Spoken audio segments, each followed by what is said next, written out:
Okay, so have you heard about this? This let them theory. Yeah.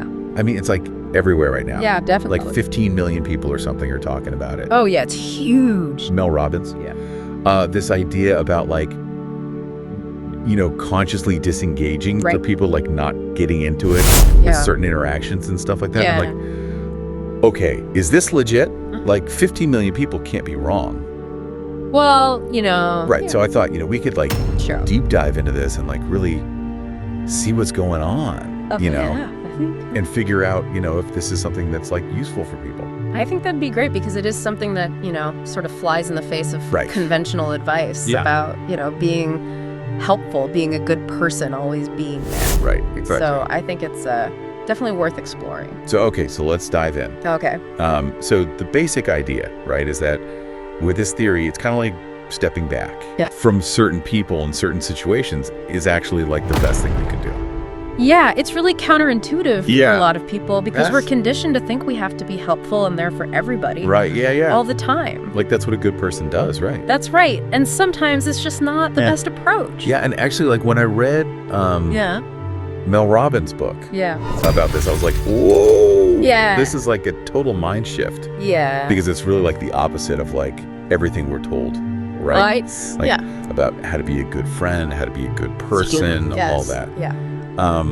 So she breaks it down into like 5 types of people who we should sort of let them be, right? Yeah. So the first one is the needy. Okay. So what exactly? What do you mean by that? Yeah. What does that mean? Well, it's not about saying that, somebody's helpless or, incapable. Right. It's really about a pattern of interaction. Okay. Where one person is constantly leaning on the other for support. Okay. Validation, advice, whatever. Right. But doesn't really reciprocate. Oh, okay. So they're always, they may be venting about their problems, but they're not really interested in what's going on with you. Yeah. Or offering solutions or anything like that. Oh, so it's not like saying that they're a bad person or anything. It's just like this pattern of like one-sided. Exactly. Yeah.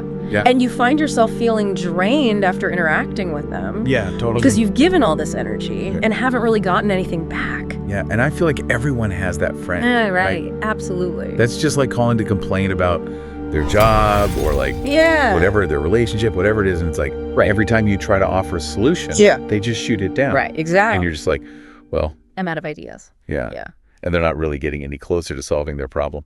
And they're stuck, Yeah. And they keep coming back to you for more. Yeah, right. It's like you're enabling it almost, right? Yeah, it can be enabling, Yeah. And sometimes the best thing you can do is step back and let them figure it out on their own. Yeah. Because they may need to hit rock bottom before they're ready to make a change. Yeah, that makes sense. Okay. Yeah. So then the next one is the jealous. Oh, the jealous. And this one like really resonates with me. Yeah. I used to have this friend who was constantly comparing herself to me. And it was just like so exhausting. I know that feeling. Right. Yeah. Because it was like I couldn't even celebrate like my own successes without it turning into this like weird competition, It can become a competition and a very unhealthy one. Yeah. Because you feel like you have to dim your light to make them feel better. Exactly. And that's not fair to you. Yeah, and that's what I felt like I was constantly doing is like downplaying like my accomplishments and stuff like that. And it's like, this isn't healthy. Right. And, this theory suggests that, you don't have to play that game. Right. Somebody else's insecurities and jealousy are not your responsibility. Yeah, exactly. To manage. That's a way to put it. You're not responsible for their feelings. Yeah. You can be compassionate. Yeah. But you don't have to sacrifice your own happiness and success. Right, yeah. To make them feel better. Okay, that makes sense. Yeah. Okay, so moving on, we have the negative. The negative. And I feel like this one... That one seems pretty straightforward. Right, it's kind of like, okay, duh. Yeah. But I feel like there's probably some nuance. There's always nuance. Yeah. So like... It's not about being a Pollyanna. Right. And pretending that everything's perfect. Right. We need to acknowledge problems. Right. And face reality. Yeah. But it's about protecting your own mental space. Okay. From the corrosive effect of constant negativity. Yeah. You know, we all know those people who just love to wallow in pessimism and complain about everything. Right. And it can be contagious. It's true. Yeah. So you have to protect yourself. Yeah. So it's like not that you're like denying reality. Exactly. Right. It's just like you're choosing not to. Choosing your battles. Yeah, choosing your battles and like choosing not to be sucked into that. Into that vortex of negativity. Right, yeah. That isn't really going to get anybody anywhere. Right, and I think that can be hard. It can be really hard. Especially if you're like a naturally empathetic person. Yeah. You know, it is, yeah. Okay, so then we have, let me see. Okay. The gossipy. Ah, yes, the gossipy. I feel like, and let's be honest. Be honest, yeah. We've all been sucked in. Oh, absolutely. Right. Yeah. To like the gossip vortex at some point. It can be tempting, yeah. It's so tempting, right? Yeah. But, you know, it's like, it can be really toxic. Very toxic. Yeah, and this is kind of where the whole, like, drama triangle thing comes in, right? Yeah, it does. Where, you know, it's like... You have the victim. Right. Victim, rescuer, persecutor. Right. And, you know, gossip kind of feeds into that. Absolutely, yeah. Yeah, and so by not engaging, you're kind of like breaking free. Breaking free of that triangle. Right, from that triangle. Yeah. And not participating in that triangle. Yeah, and I like that. Like, thinking about it in terms of the drama triangle really helps me to see it, like, in a new light. Yeah. You know? Absolutely. Okay, so then the last one is the temperamental. The temperamental. And this one feels... That one can be tricky. Yeah, this one feels tricky to me. Yeah, because the temperamental are people who are very unpredictable, prone to outbursts. Right. Maybe creating chaos in their wake. So it's about setting really firm boundaries with those people to protect yourself from their volatility. Right. And so how do you, you know, like what's the line between that? Right. That's a good question. And like abusive behavior. Yeah. It's a very important distinction because this theory is not about tolerating abuse. Right. You know, if you're in a situation that is unsafe, you need to seek help. Professional help to get out of that situation. Right. Okay. So it's like this is about, you know, managing relationships that are difficult, but not dangerous. Right. Okay. Yeah. So that's a really important distinction to make. Yeah. Okay.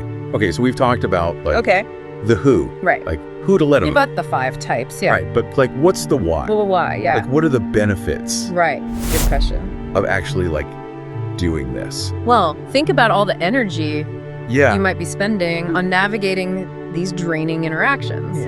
What if you could reclaim that energy and redirect it towards things that really matter to you? Okay. Yeah. You know, Mel Robbins talks about using that energy for creativity, for pursuing passions, for deepening relationships with people who are supportive and uplifting. Right. So it's not just about like subtracting. It's also about like... It's about adding to your life.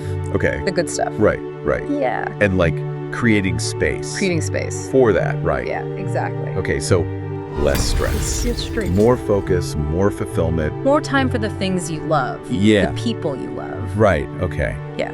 That makes sense. But I imagine there's also challenges. There are always challenges. Right. To actually putting this into practice. Absolutely. Yeah. So like it's not always easy to identify these let them types. Right. In your own life. You know, sometimes it's hard to see the patterns. So you really step back and look at them. And you might feel guilty about setting boundaries. You might worry about social repercussions. You know, what are people going to think of me? Exactly. And realistically, sometimes you can't completely avoid someone. Right. Especially if it's a coworker or a family member. Right. So you have to figure out ways to manage those relationships. Yes. Like, how do you do that then? Well, it's about minimizing the negative impact. You know, maybe you limit your interactions with that negative coworker to work-related matters, or you set very clear boundaries with that needy family member about how often you're available to talk, or how much you're willing to listen to. Okay, yeah. So it's about being strategic, and protective of your own well-being. Okay, yeah. Yeah. Wow, this has been really insightful. It's a really interesting theory. Yeah, for sure. Yeah. So as we wrap up here, what do you think is like the key takeaway? The key takeaway, I think it's that it's not about writing people off or judging them. Yeah. It's about understanding that your well-being matters. Right. And that you have the power to choose who and what you allow into your life. Okay. Yeah. You know, and it's about being mindful of the energy you exchange and making choices that support your growth and your happiness. Right. Yeah. So I have to ask our listeners. Yeah. Think about the people you interact with on a regular basis. Yeah. Is there anyone who, like, consistently leaves you feeling drained? Right. Or negative? Yeah. Or just like, ugh. Yeah. You know? Could this let them approach be a tool to help you reclaim your energy and focus on more positive connections? Yeah. You know?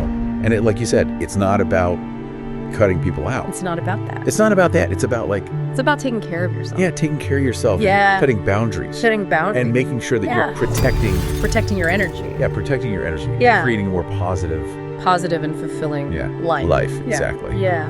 Awesome. Well, this has been really great. Thanks for You're welcome. deep diving into this with me. My pleasure. Yeah. Yeah. All right. We'll see everyone next time. Okay. Sounds good. Okay. Bye. Bye.